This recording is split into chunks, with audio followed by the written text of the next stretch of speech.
Maja 1940 se začne zasedba Nizozemske in Belgije, ki se predata konec maja.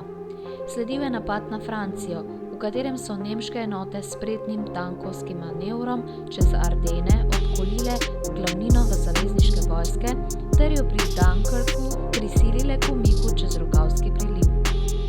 Junija 1940 se je Francija predala. Severna Francija je prešla pod nemško okupacijo, ostanek dežele nadzorujejo desničarji, Višijska Francija.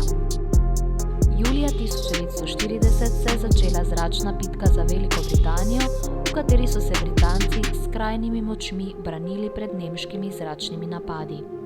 Najsilovitejši spopadi zračnih enot so trajali vse poletje. Britanci so začeli dosegati večje uspehe po uspešni uvedbi radarja pri zračni obrambi in bistveno povečani produkciji lovskih letal. Britanci so uspeli zadržati nemški nalet in uspeli odvrniti Nemce od